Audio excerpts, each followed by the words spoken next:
ఎఫెసీ పత్రిక 3వ అధ్యాయం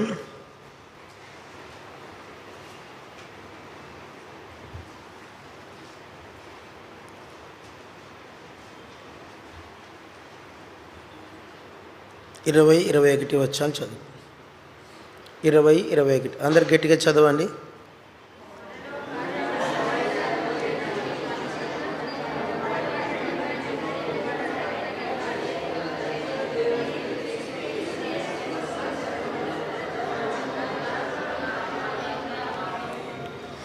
పరలోకమందున్న తండ్రి, ఎఫెసీ పత్రిక 3వ అధ్యాయం 20-21 వచనాలు. దేవా, మాకు మేము ఎరుగము దీని మాటల యొక్క సారాంశం మీరు దయ పాలించి మీ చక్కని సందేశం మాకు ఇమ్మని యేసు ప్రభువు పేరిట వేడుచున్నాం తండ్రి. ఆమేన్. అందరు చెప్పండి. మనము అడుగు వాటన్నిటికంటేను ఊహించు వాటన్నిటికంటేను అత్యధికముగా చేయ శక్తిగల దేవుడు. ఇప్పుడు లోకంలో అధికారాలు ఏంటి ఉన్నాయి? అధికారాలు ఒక ఆర్ఐకున్న అధికారం, ఒక జోనల్ సైదాబాద్ ఆర్ఐ ఉన్నాడు. అనుకున్న అధికారం ఏంటి? సైదాబాద్ ఏరియా అంతట్లో ఒక ఏరియా వింగ్ అంతా మొత్తం ఆయన చేతి కింద ఉంటుంది. ఏ గవర్నమెంట్ ఫైల్ ముందుకెళ్ళాలంటే ఆయన సంతకం చేయాలి. ఒక ఎంఆర్ఓ ఒక మండలంతా ఆయన చేతిలో ఉంటుంది. ఒక కలెక్టర్ గారంటే ఆ డిస్ట్రిక్ట్లో ఉన్న మండలాలన్నీ ఆయన చేతి కింద ఉంటాయి. ఒక మంత్రి ఒక స్టేట్లో ఆయన వింగ్ అంతా ఆరోగ్య శాఖ మంత్రి, ఆయన మొత్తం ఆ మెడికల్ డిపార్ట్మెంట్ అంతా మొత్తం ఉస్మానియా, గాంధీ, ఇంకా ఎంజిఎం, రుయా ఇక్కడ సంబంధించిన మెడికల్ డిపార్ట్మెంట్ అన్నీ ఆయన అధికారం కింద ఉంటాయి. ముఖ్యమంత్రి గారు మొత్తం స్టేట్ అంతటికి అన్ని ఆర్గన్స్ ఆయన చేతిలో ఉంటాయి. నిన్న మాకు ఒక అవసరత వచ్చి ఒక అప్లికేషన్ కోసం పోతే, సార్ ఈ అప్లికేషన్ మూవ్ కావాలంటే నేను ఏం చేయాలంటే ముఖ్యమంత్రి గారి చేతిలో ఉంటుందండి అన్నాడు. ఎవరి చేతిలో ఉండదు, ఆయన చేతిలోనే ఉంటుంది అన్నాడు. అదే ఒక ముఖ్యమంత్రి ఒక స్టేట్ అంతా ఆయన అధికారంలో ఉంటుంది. అదే ఇంకా దానికి మించింది ఏదైనా ఉందంటే ప్రధానమంత్రి చేతిలో. ప్రధానమంత్రి కంటే ఇంకొక ఆయన ఉన్నాడు, ఆయన పేరు రాష్ట్రపతి. ప్రధానమంత్రి సంతకము కంటే వెయిట్ ఎక్కువ వరకు ఉంటుంది రాష్ట్రపతి డిసైడ్ చేశాడంటే ప్రధానమంత్రి కూడా పెన్ డౌన్ చేయాల్సిందే. రాష్ట్రపతికి ఎక్కువ అధికారులు కొన్ని విషయాల్లో ప్రధానమంత్రి కంటే కూడా రాష్ట్రపతి సంతకం పెట్టుకుంటే నాకు తెలిసి ప్రధానమంత్రి కూడా ఏం చేయలేడు. మినిస్టర్లు కూడా రాష్ట్రపతికి, ఎందుకంటే ప్రధానమంత్రి ప్రమాణ స్వీకారం చేయించేది ఎవరు? రాష్ట్రపతి పలికినది ప్రధానమంత్రి పలుకుతాడు. కాబట్టి అయితే ఆ రాష్ట్రపతి కంటే పైన అధికారం ఎవరికి ఉంటుంది? ఐక్యరాజ్య సమితి సెనెట్ అధికారం ఉంటుంది. ఇప్పుడు దాని పేరు ఏం పేరు?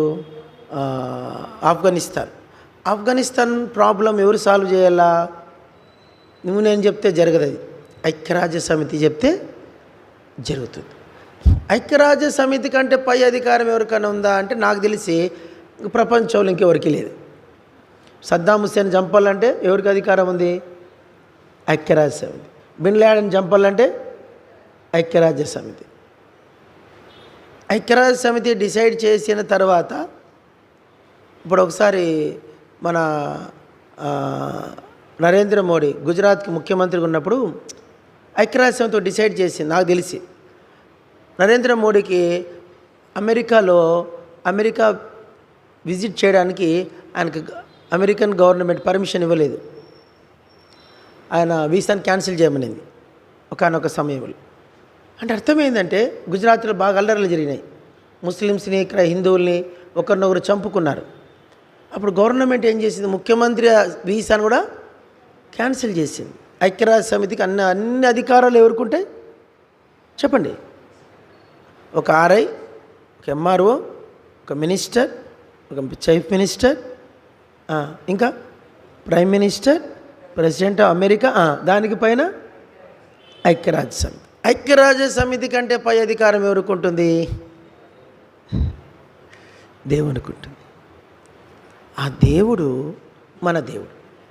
అంత పెద్ద దేవుడు. ఎవరి దేవుడు? మనకేమో ఆయన అంటే భయంలే.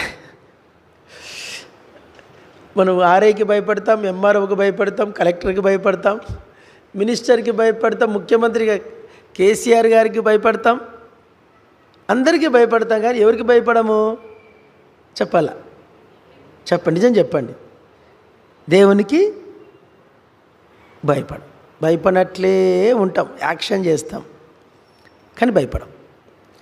ఎవరైతే ఆ దేవునికి భయపడతారో వారికి దేవుడు ఒక క్రెడిట్ ఇస్తాడు. ఒక ఆధిక్యత. ఏమిటి ఆధిక్యత అంటే, ఎవరైనా దేవునికి భయపడితే, అందరు చెప్పండి, ఎవరైనా దేవునికి భయపడితే అలాంటి వారి పక్షంగా దేవుడు ఒకటి చేస్తాడంట. వారు అడుగుదానికంటే, వారు ఊహించిన దానికంటే దేవుడు అధికముగా కాదు. బైబిల్లో ఒక పదం ఉంటుంది, అత్యధికముగా. ఏంటి అత్యధికంగా? ఇప్పుడు చూడండి, చదవండి. ఇంగ్లీష్లో దాని తర్జుమ ఏమన్నది? ఎక్సీడింగ్. మామూలుగా మీ అమ్మాయి ఎక్సెల్ అండి అంటారు. ఎక్సెల్ అంటే ఎక్స్ట్రాడినరీ అని. వీళ్ళందరూ 100 మంది కాంపిటీషన్ రాస్తున్నారు, కానీ మీ అమ్మాయి ఎక్సెల్ అండి, మీ అమ్మాయికి తప్పకుండా వస్తుంది సీట్ అంటారు. అంటే ఎక్సెల్ అంటే బియాండ్ అని చెప్పండి. ఎక్సెల్ అంటే డౌటే చెప్పండి, ఇంకా డౌటే లేదు. అమ్మాయి బ్యాంక్ ఎగ్జామ్ రాసిందంటే ఖచ్చితంగా జాబ్ వస్తుంది. అమ్మాయి సివిల్స్ రాసిందంటే అమ్మాయికి వచ్చి తీరుతుంది. ఎందుకు? అమ్మాయి చెప్పండి, ఎక్సెల్. ఆ ఎక్సెల్ లాంటి వర్డ్ ఏంది? ఎక్సీడింగ్. ఎక్సెల్ కంటే ఇంకొంచెం ఎక్స్ట్రాడినరీ ఏదైనా ఉందంటే ఎక్సీడింగ్.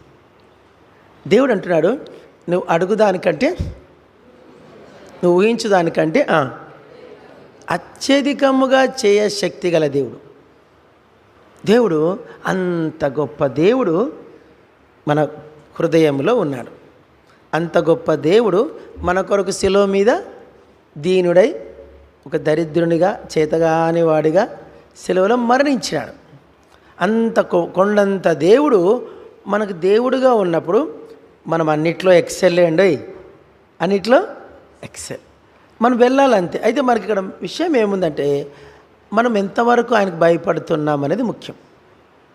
కొన్నిసార్లు మనము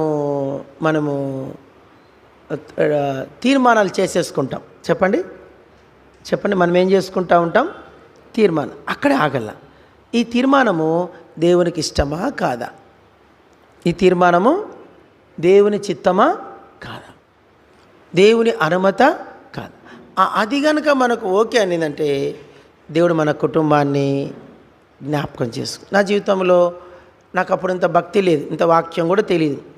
నేను రక్షించబడిన తర్వాత చదివాను, కానీ బైబిల్ 1-2 సార్లు. అంతగా ప్రతి వర్సెస్ మీద నాకు అంత గ్రిప్పు లేదు.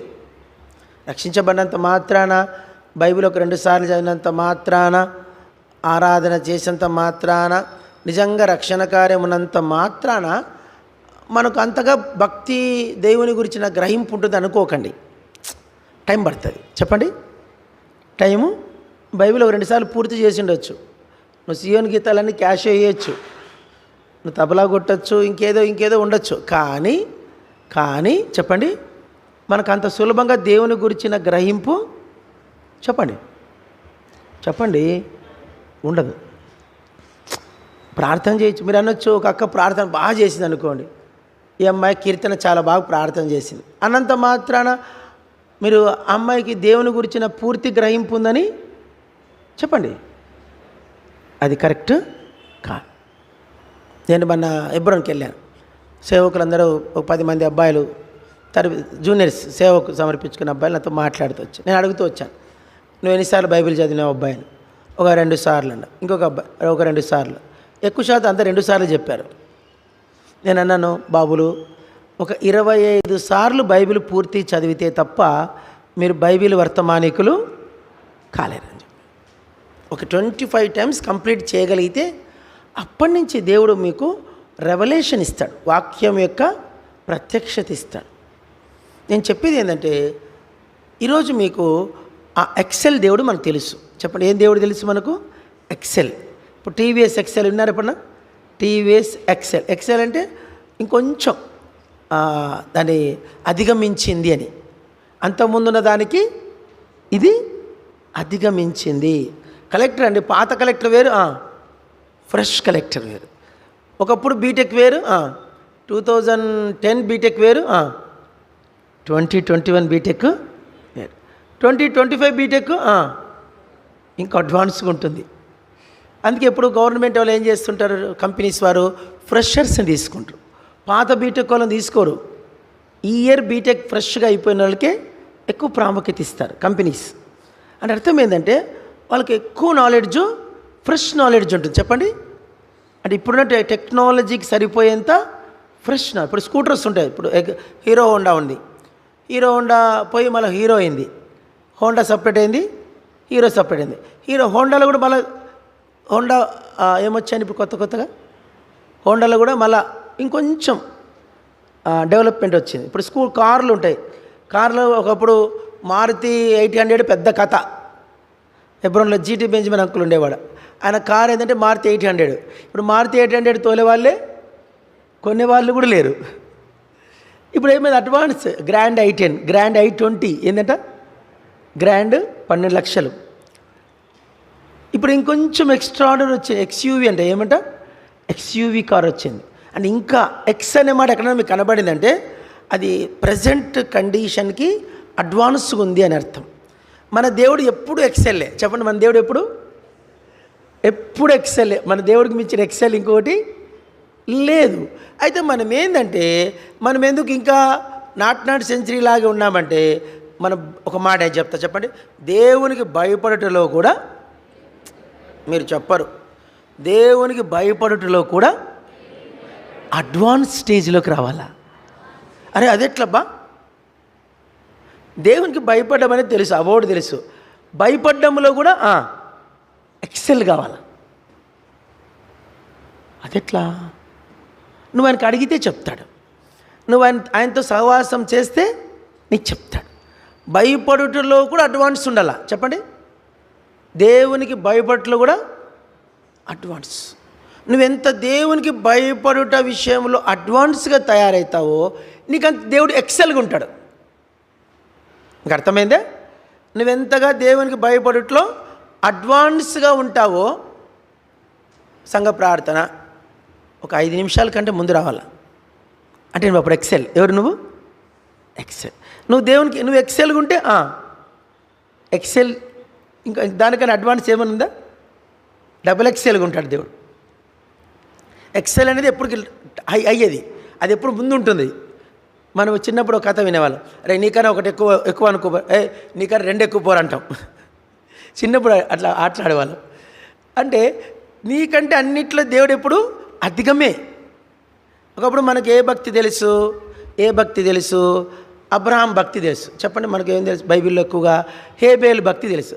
హేబేల్ కంటే అడ్వాన్స్ ఎవరు అయ్యారు చెప్పండి? హానోక్ కంటే ఎవరు అడ్వాన్స్ అయ్యారు? త్వరగా చెప్పండి.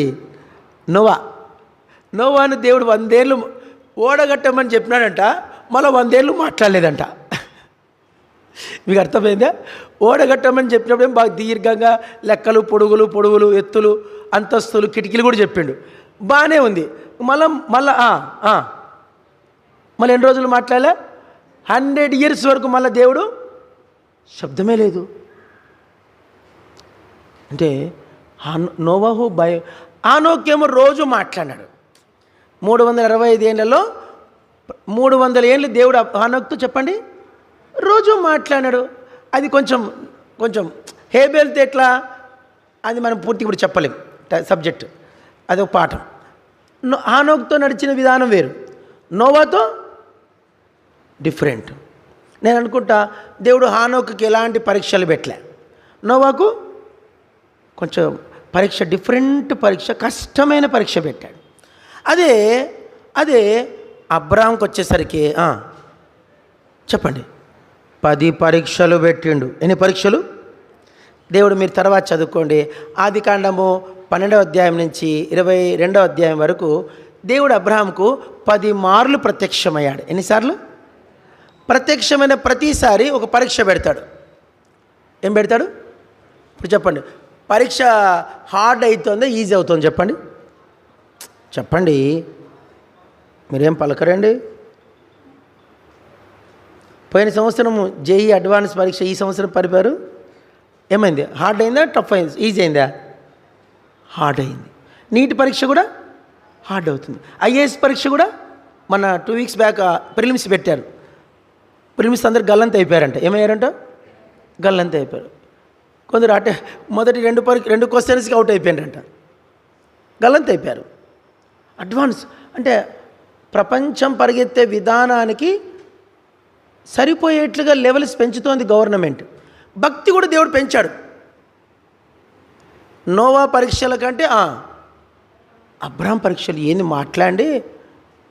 నోవా ఓడ మాత్రం కట్టమన్నాడు. అబ్రాహాంకి అయితే నీ కొడుకును దహన బలిగా, ఈ రేంజ్ ఎట్లుంది, ఆ రేంజ్ ఎట్లుంది. సరే, అబ్రాహాం పరీక్షలు తెలుసు, పాస్ అయ్యాడు. యోసేపు చెప్పండి, టఫ్ పేపర్, ఇంకా టఫ్ అయిపోయింది. ఒక మాట, అబ్రాహాం కన్నా దేవుడు ప్రత్యక్షమవుతాడు, మాట్లాడతాడు, ప్రత్యక్షమవుతాడు, మాట్లాడతాడు, 10 సార్లు ప్రత్యక్షమవుతాడు, మాట్లాడతాడు. మీరు నమ్మండి, యోసేపుకి దేవుడు ఒక్కసారి ప్రత్యక్షమైనట్లుగా బైబిల్లో లేదు, ఒకసారి మాట్లాడినట్లుగా కూడా చెప్పండి. దేవుడు యెహోవా అంతటా వాక్కు ప్రత్యక్షమై యోసేపుతో ఇట్లనని ఉందా? అంటే దేవుడు ప్రత్యక్షమై మాట్లాడితేనేమో పేపర్ ఈజీ అనొచ్చు. యోసేపుకి ప్రత్యక్షంగాడు, మాట్లాడు, స్వరమే వినపడదు యోసేపుకి. జస్ట్ కాన్షియస్ ఏంటి, జస్ట్ మనస్సాక్షిని బట్టి దేవుడు యోసేపు దేవునికి.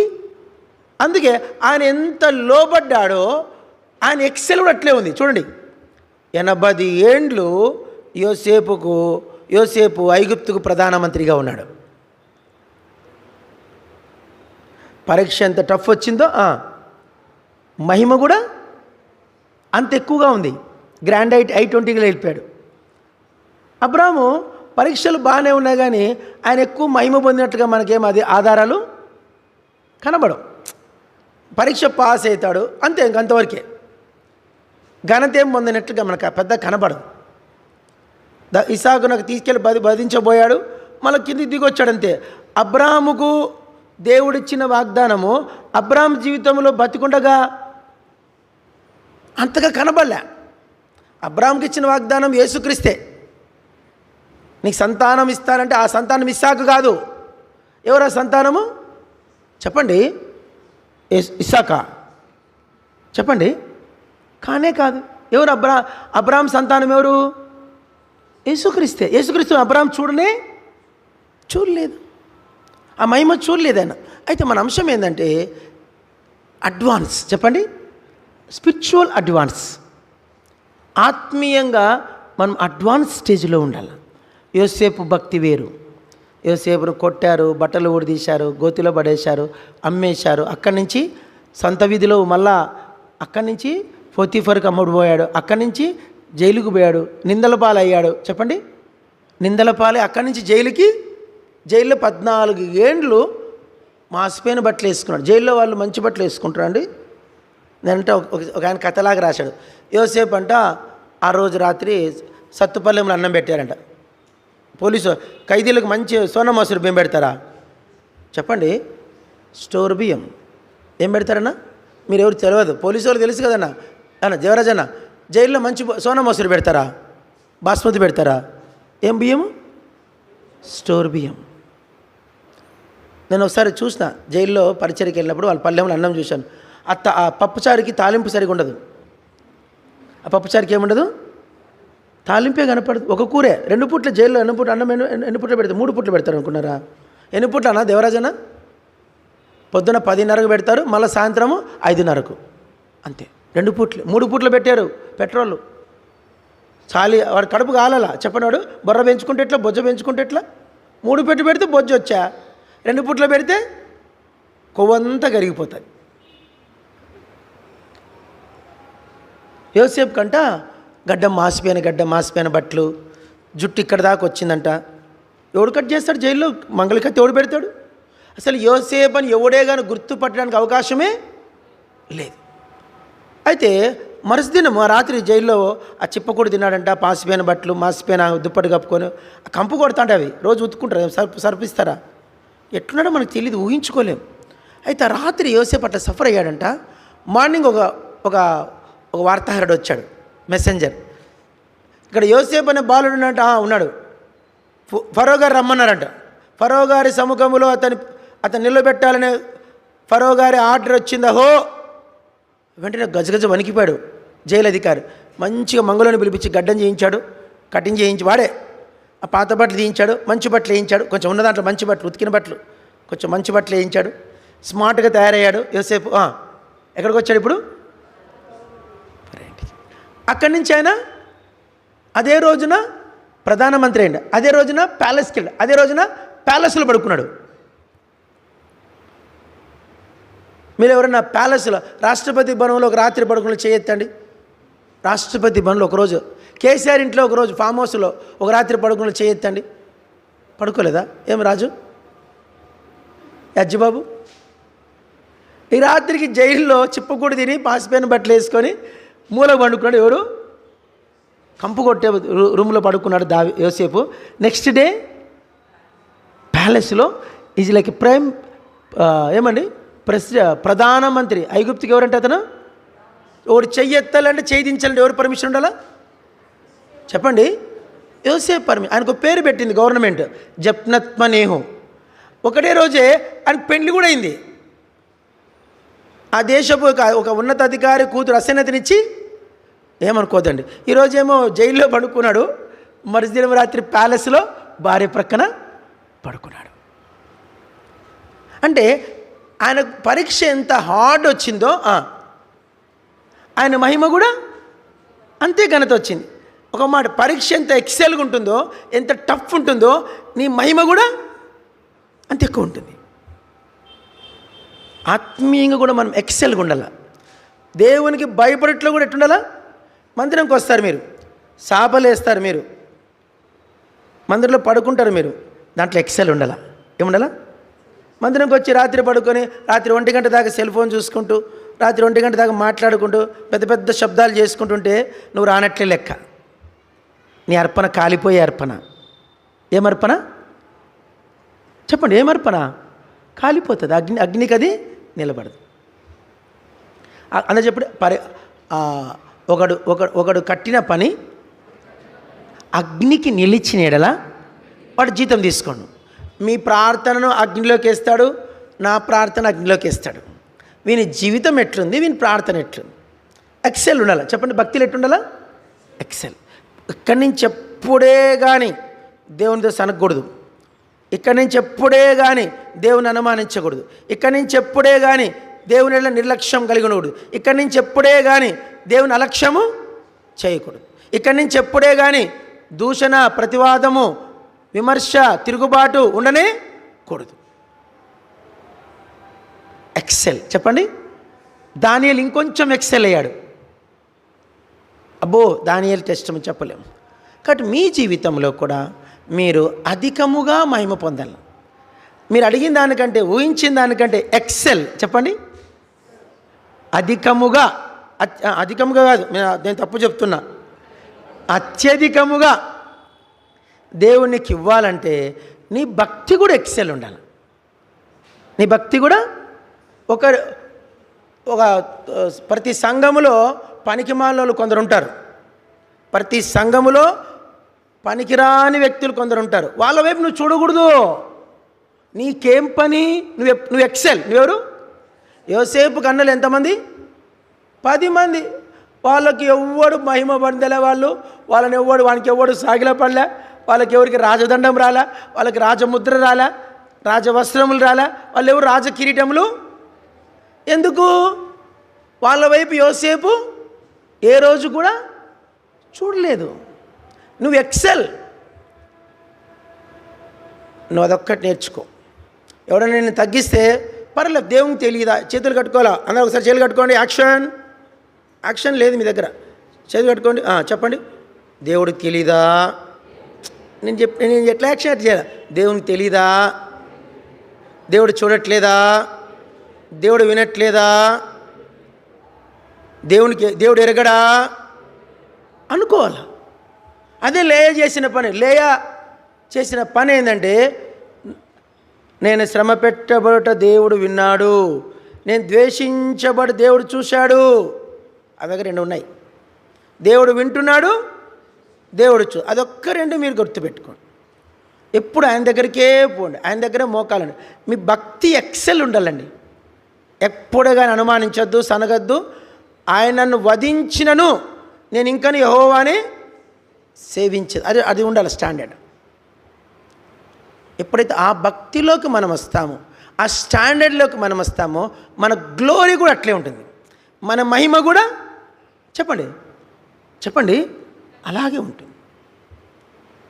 ప్రార్థన చేసుకుందాం. మీరు అడుగు వాటికంటే, మీరు ఊహించిన వాటికంటే మీకు అత్యధికంగా చేయాలంటే మీరు కూడా అలాగే మీ ప్రవర్తన అంతటి మీద ఆయన అధికారంనకు ఒప్పుకోవాలి. ప్రార్థన చేసుకుందాం. సమయంలో కొన్ని అంశాలు, ఒక సహోదరుడు ఒక సహోదరి ప్రార్థన చేసుకుందాం. సిస్టర్ శాంతి అక్క, జయరాజ్ అన్న భార్య శాంతి అక్కకు గ్యాస్ ట్రబుల్ ఎక్కువైతుంది. దయచేసి ఇది ఆప్ చేయనన్నా, నేను పర్లేదా? టెలికాస్ట్ కానీనా? అక్క సిస్టర్ శాంతి కొరకు ప్రార్థన చేయండి, తనకు దేవుడు స్వస్థత ఇచ్చేట్లుగా. ఎందుకంటే మనం అందరం ఆమె కొరకు భారంగా ప్రార్థన చేయాలి. అదొకటి. తర్వాత తిరిసాకు 21వ తారీఖు కౌన్సిలింగ్ రిజల్ట్స్ వస్తుంది. అంటే అదేమంటారు దాన్ని? మాంక్, MONK మాంక్ అంటే అదొక ముందు అందాస్ అంటారు. అట్లా రిహార్సల్ లాగా ఆ రిజల్ట్లో ఆ రోజు తెలిసిపోతుంది ఎక్కడ సీట్ వచ్చేది అనేది. 99% చెన్నైకి వస్తుంది, నేను పక్షాన ఢిల్లీలో వస్తుంది. ఆ రెండిట్లో తనకు సీట్ వస్తుంది. దేవుడు కృప ఇచ్చేట్లుగా అవన్నీ సబ్మిట్లోనూ సీట్ జాయినింగ్ విషయంలో ప్రభు కృప ఇచ్చేట్లుగా. ఒక దేవుని బిడ్డ IITలో చదువుతుందంటే చాలా గొప్ప ఘనత అది. కనుక దేవుడు అది కృప ఇచ్చేట్లుగా ప్రార్థన చేయండి. రెండు అంశము. మూడో అంశము,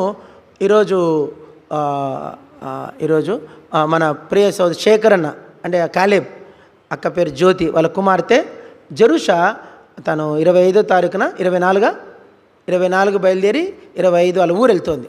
అంటే తన భర్త దగ్గరికి వెళ్తోంది. సుఖమైన కాన్పుతో తిరిగి తల్లి బిడ్డ క్షేమంగా మన మధ్యకు వచ్చేట్లుగా ప్రార్థన మర్చిపోకండి.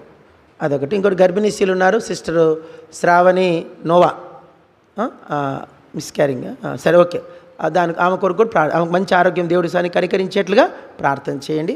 తర్వాత ఇంకొందరు క్యారింగ్ వాళ్ళు ఉన్నారు, వాళ్ళ కొరకు ప్రార్థన చేయండి. వాళ్ళ కొరకు ఎప్పుడు ప్రార్థన చేస్తాను. మీరు ఎప్పుడు ప్రార్థన చేసినా ఆ బిడ్డల కోసం దేవుని దగ్గర చేతులెత్తి ప్రార్థన చేయండి. దాని కొరకు ప్రార్థన చేయండి. హెబ్రోన్ పరిస్థితుల కొరకు ప్రార్థన చేయండి.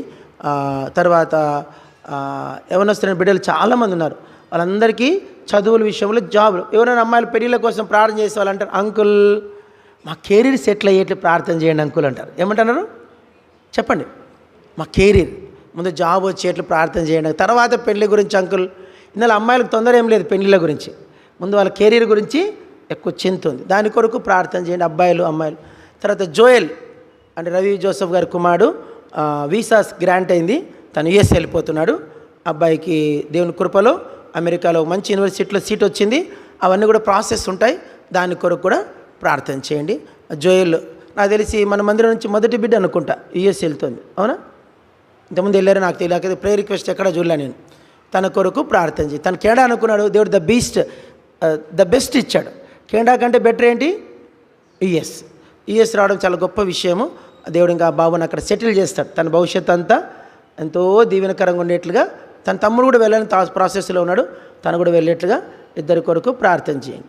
ఇంకా కొందరు బిడ్డలు ప్రవీణ్, శాంసన్, రాజు, వీరు ముగ్గురు మన బేతనీయలో ఇంపార్టెంట్ రోల్ ఉన్నట్టు యూత్.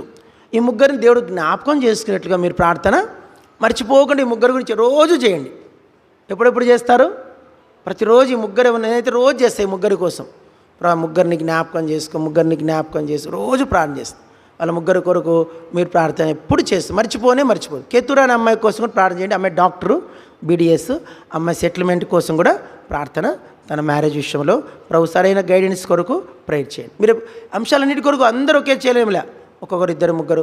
విమలక్క కోసం ప్రార్థన చేయండి. మెడికల్ డిపార్ట్మెంట్లో తను అక్కడ సేవ చేస్తూ ఉంటుంది, ఎంతోమందికి సాక్షార్థంగా ఉంటుంది అక్క.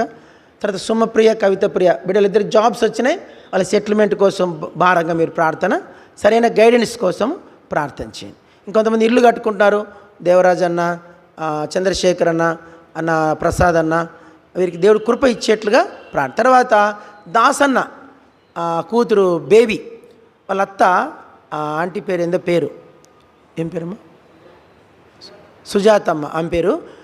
జస్ట్ హాస్పిటల్ తీసుకెళ్లారు, ఒక ఇంజక్షన్ వేస్తానే ఆమెకు బ్రీతింగ్ ప్రాబ్లం వచ్చేసి కాల్ టు గ్లోరీ కనుక బేబీ వాళ్ళ అత్తమ్మ ఆమె దేవుని దగ్గరికి వెళ్ళిపోయింది. ఆ కుటుంబాన్ని దేవుడు ఆదరించేట్లుగా జస్ట్ 54 years అన్న, 54 ఏళ్ళేనంట, చిన్నది. మన భర్త, పిల్లలు, కుటుంబం అందరి ఆదరణ కొరకు ప్రార్థన చేయండి. ఇంకా తర్వాత మన బేతనీలో ఇంకా అనేకులు కొత్త వారు వచ్చేట్లు బైబిల్ స్టడీలో ఉజ్జీవం ఆన్లైన్ ద్వారా చాలామంది వాక్యం వింటున్నారు. బేతనీయ పేరు భూదిగంతముల వరకు వెళ్తుంది. అనేకమైన దేశాల వాళ్ళు, నాకు తెలిసి 7 countries వాళ్ళు కామెంట్స్ పెట్టారు, బ్రదర్ ఆ మెసేజెస్ వింటారు. వాళ్ళ ద్వారా వాళ్ళు ఏదో అది ఒక గొప్ప సేవ. అది కూడా మన ప్రీతమ సోదరుడు ఎబినేజరు, అజయ్ వాళ్ళిద్దరు చేస్తున్నారు. దేవుడు వాళ్ళిద్దరిని అభిషేకించేట్లుగా, విసుగు లేకుండా దాని ఆ పరిచర్య కొనసాగించేట్లు కూడా కృప కావాలి. వాళ్ళకి ఏం కావాలా? కృప. కొరకు ప్రార్థన చేయండి. ఇవన్నీ మెయిన్ అంశాలండి. ఒకరి తర్వాత ఒకరు ప్రార్థన చేయండి. 8:30కు ఇక్కడ సేవకుడు ఆరంభిస్తాడు, ముగిస్తాం. రైట్, 45 minutes ఉంది ప్రార్థన. ఒక బ్రదరు, ఒక సిస్టర్, ఎవరు చేసినా ఒక 2 నిమిషాలు, ఒక 3 నిమిషాలు చేయండి. ఎక్కువసేపు చేసి మిగతా వాళ్ళకి అవకాశం ఉండదు. చేయండి. స్టార్ట్. ఒక బ్రదరు, ఒక సిస్టర్.